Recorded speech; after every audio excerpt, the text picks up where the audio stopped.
online. I sent the post out, and inshallah, we're going to have the first talk dealing with the issue of marriage and picking what's considered the right spouse. So, hold on, favor.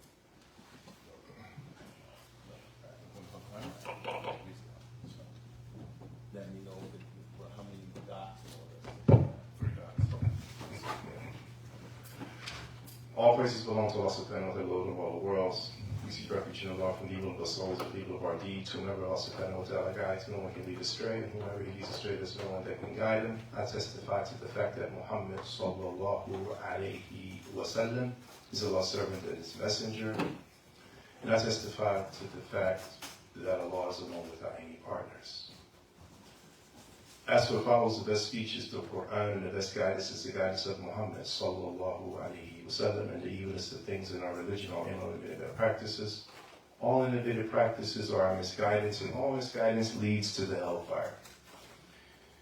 Picking up with day 2 in today's short seminar, we're going to talk about another important topic as it relates to choosing the proper spouse.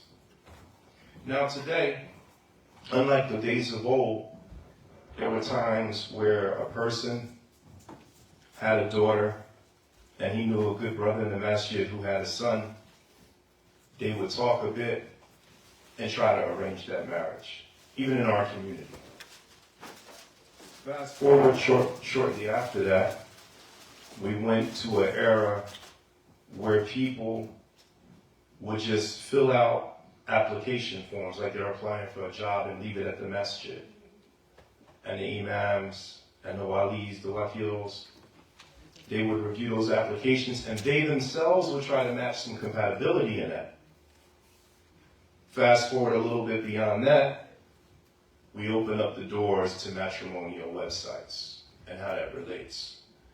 Before we go into the matrimonial websites, we're going to talk about the compatibility between spouses according to the 4 Islamic jurists: Imam Abu Hanifa, Imam Malik, Imam Shafi'i, and Imam Ahmed. May Allah subhanahu wa ta'ala have mercy on all of them and reward them for all the good that they left for this ummah. So with the high divorce rate that's globally constantly increasing, this is a topic that the wakils, the guardians, are neglecting. And it's a topic known as al-kafa'atu, which translates and can be interpreted as compatibility, well-matched, equalness, and so forth. So tonight, inshallah ta'ala, we're going to highlight some points that should be taken into consideration when you are helping those you're responsible for choose a partner, or when you yourself are trying to choose a partner, and sisters, when you yourselves are trying to find one. So, al-kafa'atu, as I said, it means compatibility, well-matched, equalness. When it comes to Imam Abu Hanifa, he said it refers to both spouses being equal in certain areas of life. Imam Malik, the Maliki jurisprudence, they say it refers to both spouses being equal in religion and in living standards. So automatically, some people might take that and misunderstand it and say, well, if he's not Salafi, that's a removal. But that's a whole other topic that needs to be defined, and what do you mean by that? But it definitely eliminates a Sunni marrying a Shia. Okay? Number 3, the Shafi'i jurisprudence said it refers to the status of basic necessities. Basic necessities. And the Hanabila jurisprudence said it refers to both spouses being equal in 5 things. So in summary, based on the 4 Islamic jurisprudence schools, the definition of compatibility between spouses covers the important aspects of both parties, which would help the marriage continue blissfully. Now, what is the ruling of this? Because this is what these 4 imams say. This is their opinion. This is their analogy. So one, wajib. Some scholars hold the position that it is a must, and it's not allowed for the wali to marry the girl off to one who doesn't hold the same standard or qualities that she does in her religion, in her living standards, and so forth.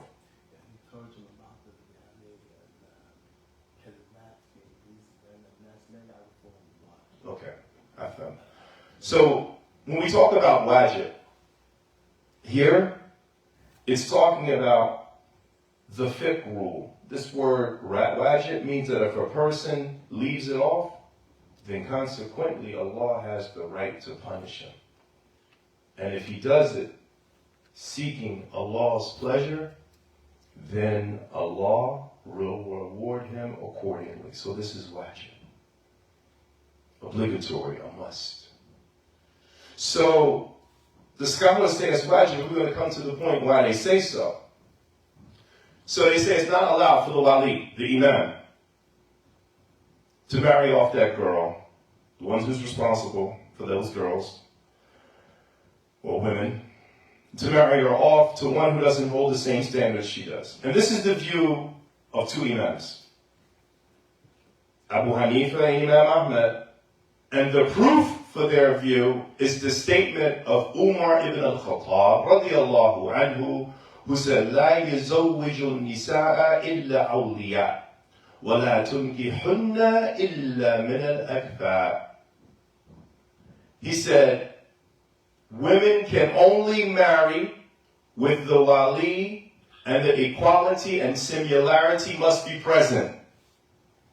Again, women can only marry with the wali, and the equality and the similarity must be present. Otherwise, don't marry the woman off to the man. Now I'm going to scroll down here. I made a footnote so you can have a reference for y'all taking notes. Where is this found? This is found in the Sunan of Sa'id ibn Mansur, number 537. He has a compilation of a book known as Sunan, and only a small bit of it remains. So Sunan Sa'id ibn Mansur, number 537. This is where you can find this narration of Umar ibn al-Khattab. Okay, so now we come back. Based on the statement of Umar Khattab, and like we said yesterday, there's the Quran, the Sunnah, there's the Ijma, the consensus of the scholars, and there's the Qiyas. So some scholars, like Imam Ahmed and others, in their jurisprudence, they take the statement of the four rightly guided caliphs, based on the Prophet sallallahu alaihi wasallam statement, "Alaykum bis-sunnati wa sunnati al-khulafa ar-rashidin." So the statement of Umar Khattab is from the Khulafa ar-Rashidin. So if he said something, then they take that to be a valuable hukm. Okay, so this is why you say, well, it's not the Prophet's statement, but it's from Umar ibn al-Khattab.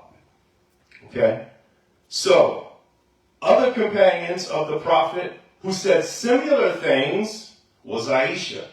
And this is why it holds heavyweight too with the Hanabila and the Hanafi jurists, because she was from the Fuqaha, the Sahaba, may Allah be pleased with her. And Jabir, radiallahu ta'ala. Now, when we come to the other two Imams, which remains Imam al-Shafi, Imam Malik, they say it's recommended. And the term for this is mustahab, not sunnah. They don't use the word sunnah, they use the word mustahab, recommended, in their jurists. So they said that it's disliked to marry a woman off to a man without him being similar to her in some aspects of life.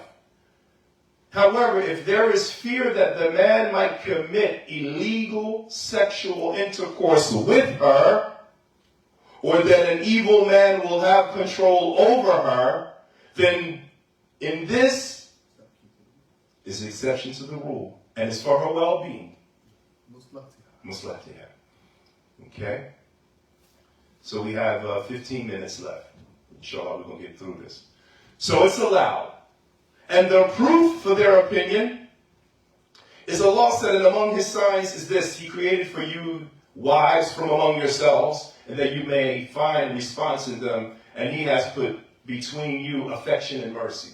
Verily, that are indeed the signs of the people who reflect. So the position of those who would say it's recommended is in Surah Rum, number 21. Now, other scholars, they say it doesn't necessarily have to be considered. And that's like Sufyan al-Thawri, who had a jurisprudence. And some of the Maliki scholars who differ with some of the other Malikis, they held the view that judging the similarity between spouses shouldn't be considered at all. And their proof for this view is found in a weak narration of the Prophet. And see, sometimes scholars would, if they didn't have an authentic hadith, rather than resorting to analogy, qiyas, they would go to with a weak hadith. They will go with a weak hadith. Okay? And the weak hadith is that الناس سواء كأسنان مشط. All people are the same as the teeth on a comb. The hadith is weak. Okay? Now, let's talk about the equality. So, one, is the equality in status a condition for the marriage or not? Well, we say the majority of the scholars, and the majority is not a proof. The ijma' is. We don't have a democratic system in Islam where the majority rules. No, the evidence is what rules. And sometimes, as I mentioned yesterday, you had a scholar who solitarily went against the majority. But if you find that today, they automatically say what? Huwa Zahiri. This is what they say about Imam Muqbil and Shaikh Abu Aaliyah, rahimahumullah. No, it's not. It's not true. There's many positions that Imam al-Albani and Shaykh Muqbil went against the Zahiriyah. So, the majority, we say now. And the majority is a strong argument. حتى يعني بعض العلماء نقل إجماع ببعض الأشياء ويخالفهم علامة الإمام ابن القيم الجوزية بالنص. And some scholars, they mention the ijma, and they mention the jumhur, and they go against them, like Ibn al-Qayyim. And they go with what? The nas, the text. Yeah. So they hold that it's not a condition for the marriage to be valid, but rather something recommended. Nonetheless, some jurists say it's a must. Now, we're going to say, the first group says matrimony is correct without it, as this is the right of the wali with the woman. And they are Imam Abu Hanifa, Imam Malik, Imam Shafi, Imam Ahmed. And the proof for the opinion that compatibility is recommended for the marriage and not a condition for its validity is follow. One, Allah said, verily the most honorable you with Allah is the believer who has what? Taqwa. Taqwa. The Prophet Muhammad sallallahu alayhi wa sallam in an authentic hadith, he said, O Ali, three are not to be delayed. Salah when it is due, the funeral when it is presented, and the marriage for the single woman when someone compatible is found. The Prophet sallallahu alayhi wa sallam married off his daughter, and none were compatible in areas of deen like he was. So this is their proof. That's strong. He was Rasulullah. And he married off his daughters, right? And who was compatible at his time? No one. The Prophet ordered Fatima bin Qais, who was al-Qurashi, to marry Usama ibn Zayd, who was a freed slave. Right? Yeah, and she was rich and he was poor. So when is the compatibility of spouses to be considered? Because we're on the internet and we're seeing people put up their profiles and they're putting a BA, they're putting MA, or they're putting, CNA, nursing assistant, he's putting janitor, educator, whatever the case. So they're putting up, these websites acknowledge compatibility. But a lot of times, that isn't what is pursued, you know, because we're having images and then the talking goes on, and that's completely bypassed. But in those matrimonial websites, compatibility is mentioned and it's something to be considered, brothers. But we saw the first argument. Now, so when is it considered? The compatibility of a spouse is the right of the woman and not the man. The issue related to this focuses of the man is suitable for the woman in certain areas. The woman doesn't have to be equal to the man. One more time. Okay, I'm going to. This is the position of the majority of the scholars. The majority of the scholars. Listen. The compatibility of the spouse is the right of the woman and not the man. The issue related to this focuses of the man is he suitable for the woman in certain areas. The woman doesn't have to be equal to the man. So, brother, if you have a master's, you don't necessarily have to marry a sister with a master's degree. Or if you got a BA, or if she making $30,000, and you making more, you making 50, she doesn't have to be making 50. You understand? So, this is the position of the majority. The scholars say the man must provide for the woman and maintain her, and that the child is honored with the name of who? The father. The time period to consider the compatibility of the man is at the beginning. And there's no harm. So when a woman's looking for that, when she's looking for that compatibility, it's at the beginning. And there's no harm if the reasons chosen for him to be compatible with the woman later on don't exist. You got laid off from your job. Or Allah subhanahu wa ta'ala is deciding to trial and test you. Okay? So you were once at a certain tax bracket, but now you're no longer there. Doesn't necessitate neither for grounds for divorce.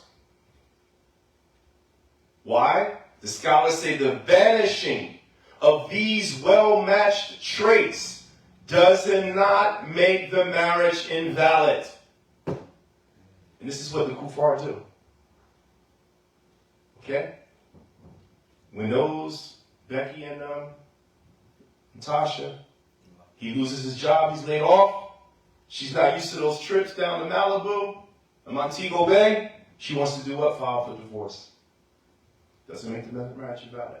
Because later on, Allah subhanahu wa ta'ala will put those things back in a person's life, as long as he isn't committing kaba'ir. Yes, inshallah. He asked, does these issues also concern, or is the issue of when a person is afflicted with an illness included in this? Absolutely so. Absolutely so. Whether a man becomes handicapped, develops cancer, whatever the case, don't run out on him. Now, the traits of compatibility that are considered, what are they? There are some traits of compatibility that must always remain between the husband and wife. And they are love and happiness. Again, the traits of compatibility that must always remain, not the income, not the health, is love and happiness. Love and happiness. Allah says in the Quran, and among His signs is that He created for you wives from among yourselves, that He may find repose in them. And He has put between you affection and mercy. Verily, in that indeed are signs for people who reflect. Once again, in Surah Rum 21. So, brothers, taking notes. The traits of compatibility are considered, are found in Rum number 21. Now, what is love and happiness? We're going to come to that point. But sometimes a man, and men have been guilty of this, he loses love for, or let's not say he doesn't lose the love, but it decreases. Because his wife has gained some weight after she's had the babies, or as she's gotten older, her hair has gotten gray. But you know what I say to those people who, men and women as well, who lose the affection in their spouses who might have aged over time or aren't the same physical physique or whatever, then the deen in which we've been commanded to marry a person for wasn't your primary thing. That looks, yes, looks is important, undoubtedly. The Prophet ordered us to look at that person whom you intend to marry, that Qataba. Another to Sharia, the legislated look at your future spouse or fiance. But we also been ordered to find other traits in your wife. She might be a good cook,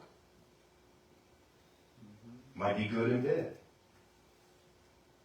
might be down with you when you might have struggled earlier in the marriage.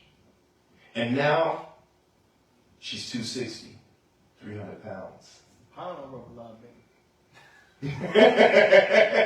But hold up. those numbers are kind of high. But I'm just throwing out there, right? Because I'm still thinking of, you guys use pounds, so I don't know what pounds is because we were using different weight system. Metric system in the Middle East is off. So I'm thinking kgs, right? Yeah. So, all right, 100 kg, that's about 225. So, 80 kg? All right. All right, 220. So, but yeah, really, you find those other traits. We can, brothers, because it's based on love and happiness. The majority of the scholars agree that the religion, though, must be compatible. But they differ on other traits. Now, what is religion? Here, listen to what? But before you go further, is there a difference between this, what we say love, and ish, like infatuation? You're going to explain. I'll give that to you. You take this out of the part, the footnotes, inshallah. Listen, Abu Hanifa, mashallah, the faqih, right?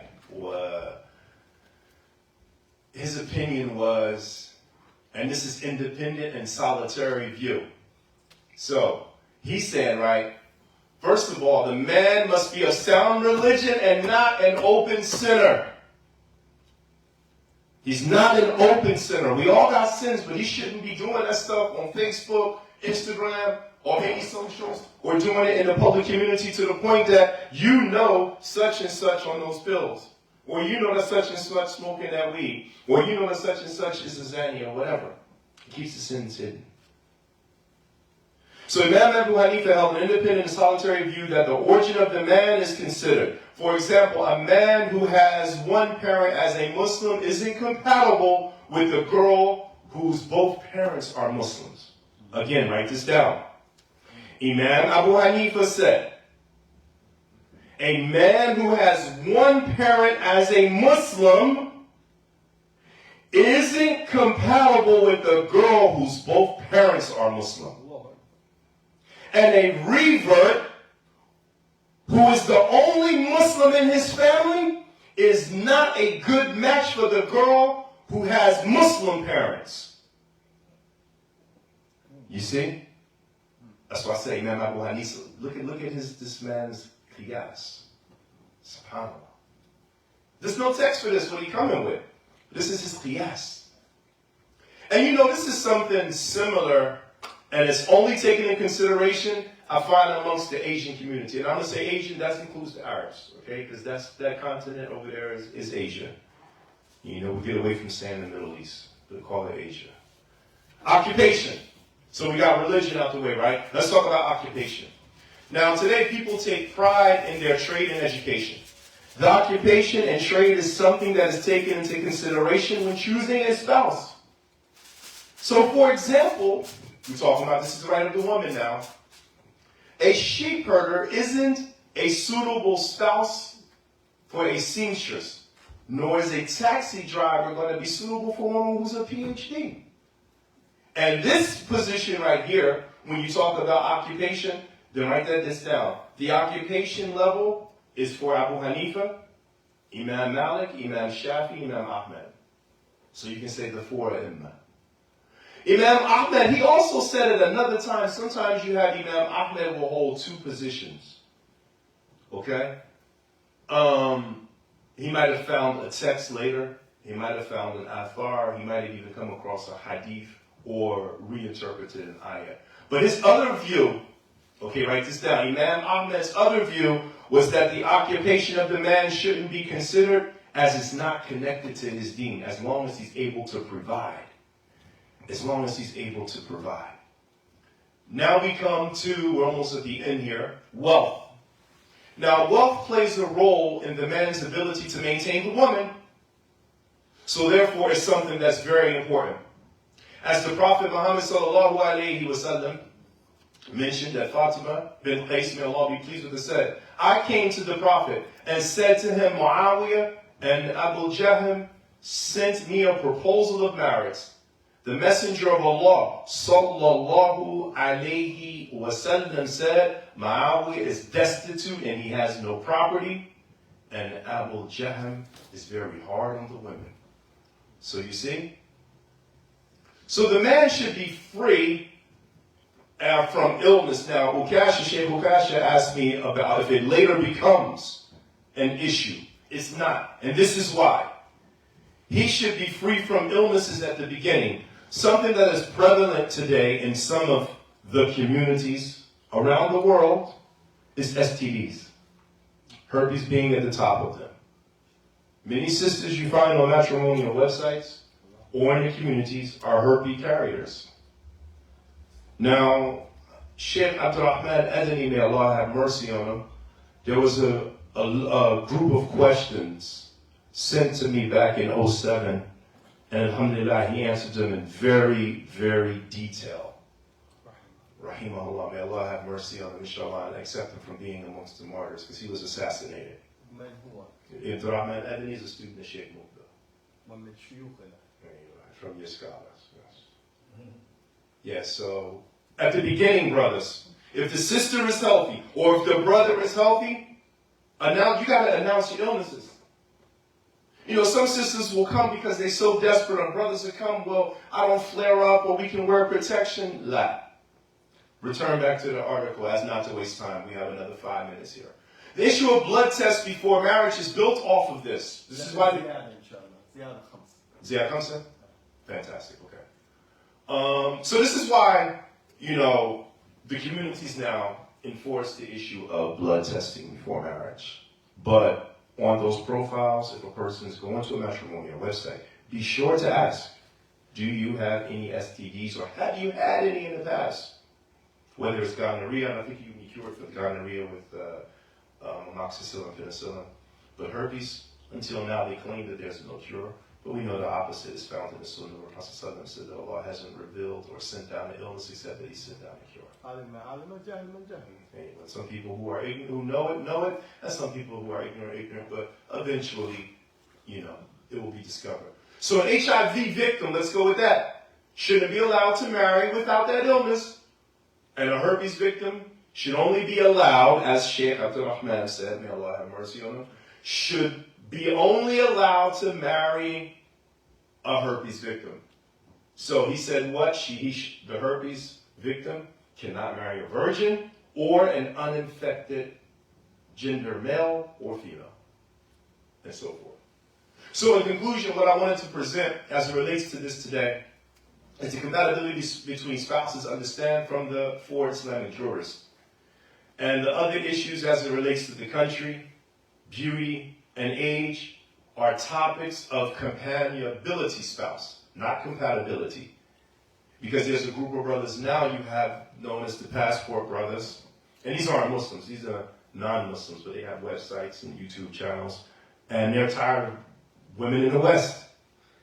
You know, some of them say that the women in the West are too masculine and so forth, so they're going overseas and marrying women, and this opens up a whole other can of worms as it leaves those, you know, good women behind without having the chance to have a good spouse.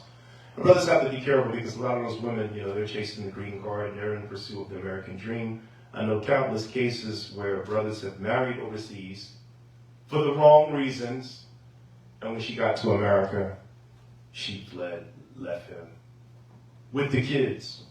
One brother, he married a sister, flew her in, she rerouted the ticket, didn't even meet him at the airport, met some of her family in another state. He got the apartment, paid the I-30 visa, Never met her. Never consummated it. Even while she was in her country. He did though. So she was scamming from the get-go. He never consummated the marriage while she was in the country. He still went through with it without seeking nasiha, without seeking, counsel, sure. Always seeking nasiha, deen and nasiha. Because brothers have been, have experience with this in marrying foreign women. Another brother he married from another country, a Muslim country, she left him, not wearing hijab and so forth. So nonetheless, be careful when it comes to using your passport trying to find a spouse. So, in many cases, the issues that relate to the compatibility of a man for a woman today are related to the custom of the society. A lot of it goes back to the urf. And usul al-fiqh, this is a very important principle. The urf, the custom of our people. We know what's compatibility and not. We know what's the tax bracket. We know these things. So these things have to come back and be dealt with in the community. Even if you find that sister online, or sister, you find that brother online, you have to bring it to the imam in the masjid and the administration. And they have to investigate. Again, if you find that potential spouse online who's in another state, then we need to run a background check. Same way how we run background checks for other things, background checks have to be done by the imam, administration, and the wali.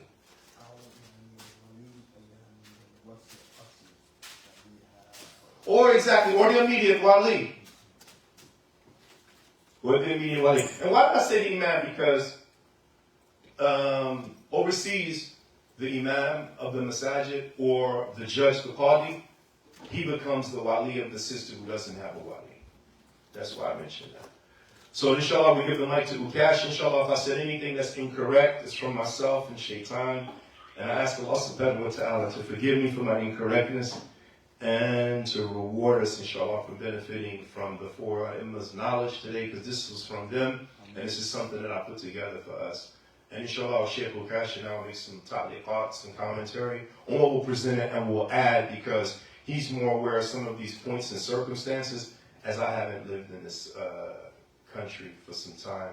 And Allah subhanahu wa ta'ala knows best. Wa subhanaka Allahumma wa bihamdika ashhadu an la ilaha illa ant astaghfiruka wa atubu ilayk.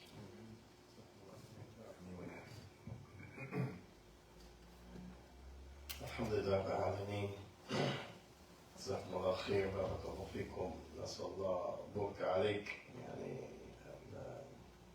I give you abundance of blessings for what you shared ويجزاك في كل قول وعمل. Thank you, truthful and sincere to what you presented, what you believe in, and make you from those inshallah that become an example in this regard. Alhamdulillah, jazakumullah khair. I don't want to add too much because there's no need, but just a few things I want to mention with regards to some of what was presented. One of them is that when the Sheikh talked about these tests for the STDs, we call them sexually transmitted diseases. Mm-hmm.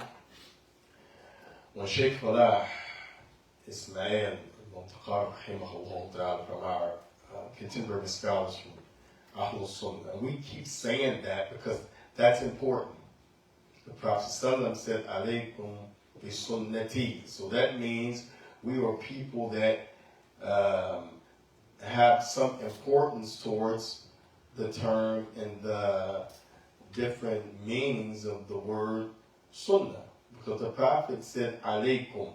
And the scholar said this term alaykum means haqqun, yani alaykum ala annahu, yani shay'an awjaba alayk. Meaning in layman terms, if the Prophet says something is upon you, that means you have to do it, or that it is something that's binding on you. So the Prophet said alaykum, which means every Muslim, by the way, bi sunnati, my way. So that's why we say Ahlul Sunnah, the people who follow the Prophet. And everybody takes shahada, they have to say shahada to the Prophet ﷺ being Allah's messenger. So this is part of the religion. Don't get caught up in, well, why are we saying these terms? We're all Muslim, Allah names us Muslim, because that's a popular talk. But when we talk about the issue of Sunnah, then, this is very important. So the Shaykh, when he mentioned this issue about these testing, Shaikh Abu Aaliyah, he died during the COVID, from the COVID. He's one of our scholars of contemporary times. He used to come to America from Kuwait. We asked him in 2010, when he was here, about people who mandated the masjid and the application process that you have to take HIV tests. And some people say it's not from the religion. The Prophet didn't do that. How can you make somebody take a test for, sexually transmitted diseases? They raised a lot of, as we say, ruckus about it. So the Sheikh said, because of the situation, because of, what's taking place, particularly here, he said, then it becomes something that you put in place, as Allah said, take your precautions.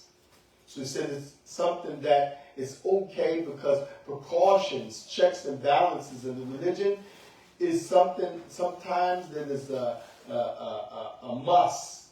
So you found many masajid adopting this where when you do an application for marriage, they would mandate you have to go and take a test and bring us the paperwork.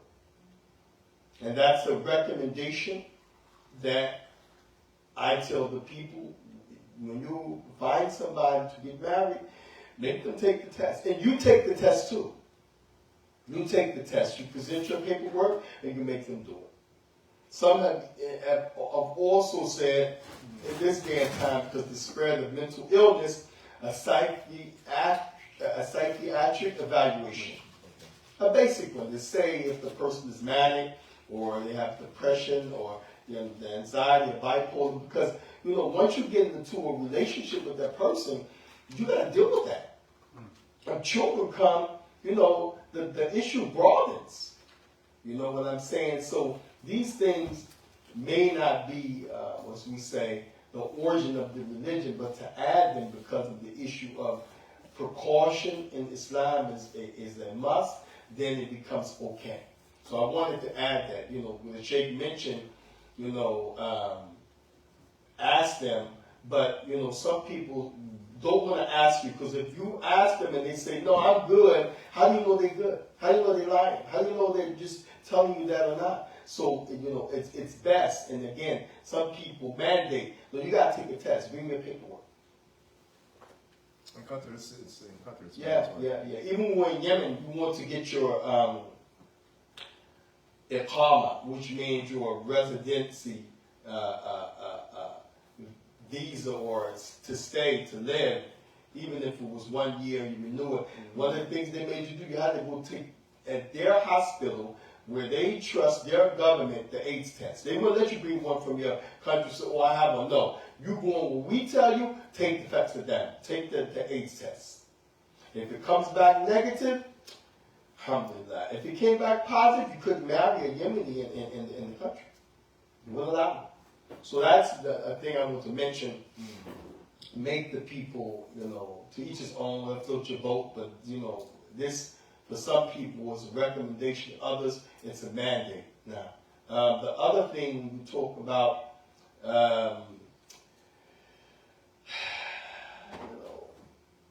this issue of being on the internet. Some people, when you talk about this whole matrimony thing, they put all of these questions, what books you read, what scholars you follow, or what message you go to. I mean, this has become scripted. So if you see all the things you like, you say, okay, mashallah, this person is really, this is a fake compatibility, by the way. We want real compatibility. So that means you're going to have to talk with family. Even that person's, as it relates to us who don't have parents who are Muslim, unless we're born Muslim, that parent still knows how that person is. If they're clean, if they're not clean, if they're honest, if they're not honest. if they're hardworking, if they're lazy. Those are the things you need to look for to see if you're compatible. So these are some just highlights when we want to talk about how to go about finding out their compatibility. So that's just a few points I wanted to add. Shaikh did an excellent job, and we ask Allah subhanahu wa ta'ala to guide us right to help us, in these situations, to make it something serious for us, because definitely, Salam said, Shaykh al-Din. And Shaykh al-Din, some people said Juz al-Din, means a part of a deen. Others said Shaykh means Nisf al-Din, it's half of your whole life marriage. So if the Prophet said that, then we have to understand it's not halal sex. It's not just the way for him, girl, take care of me, I don't have to pay no rent. It's bigger than that, because there's some people get in it for that. Like he said, for the green card. People get in it just to become citizens in this country. But it's bigger than that. And Allah is just going to ask you Yawm al-Qiyamah. Allah is going to ask you, with regards to the rules of Islam, it's going to ask you about what you enjoy. You enjoyed that marriage for your own selfish benefit. You enjoyed what you got out of that situation, but you weren't loyal. You enjoyed, different, benefits that other people didn't have. A roof over your head, food, and someone to look after you. Allah's going to ask you. Allah's going to ask you. You know what I'm saying? And likewise, we have to add this intermingling. Because on the websites and the matrimony places, don't think this can't fall into intermingling. Prophet Sallam said, alayhi salatu wasalam, when a man and a lady is together, when a male and female is together, alone, who's the third? A shaitan. Yeah, so you in the inbox, well, I'm on the computer, she's on the computer, we're not, together. No, you are together. You in the inbox, you can say, so, how big is your breast? Don't nobody know you ask the lady that. No, we're not. We keep it at 100.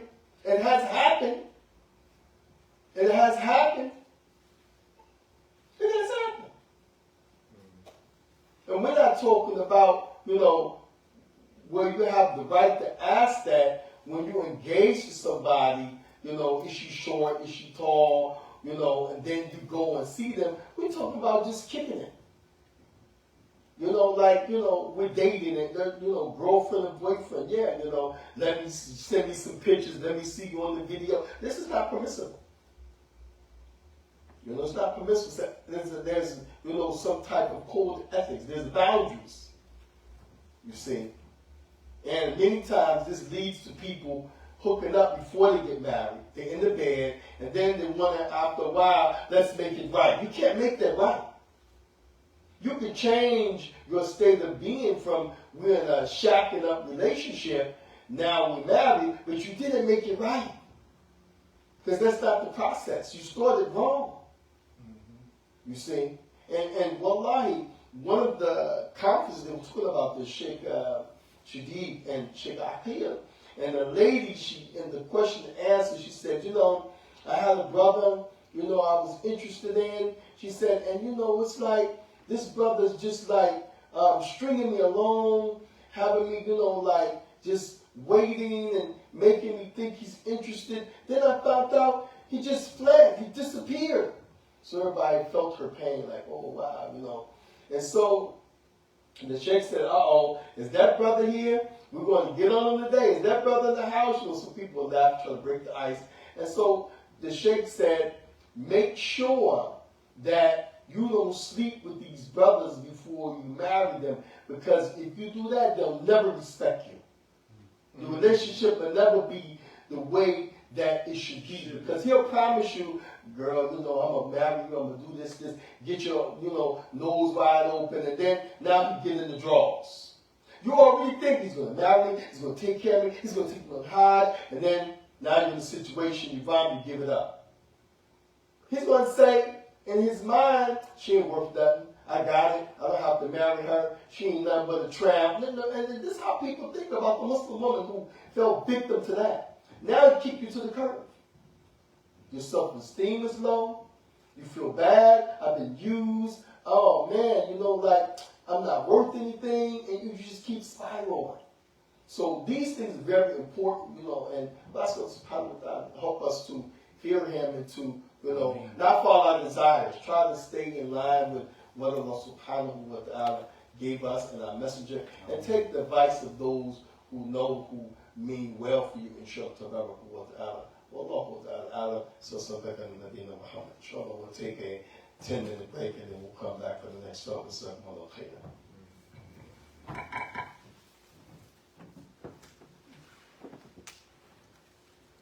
Heavy.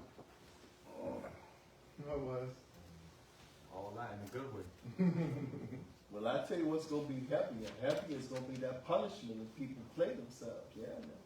Yeah, but he's right about the inboxing thing because it leads to. You're stopping them now, right? Yes. Unless you want to. We're not getting questions now.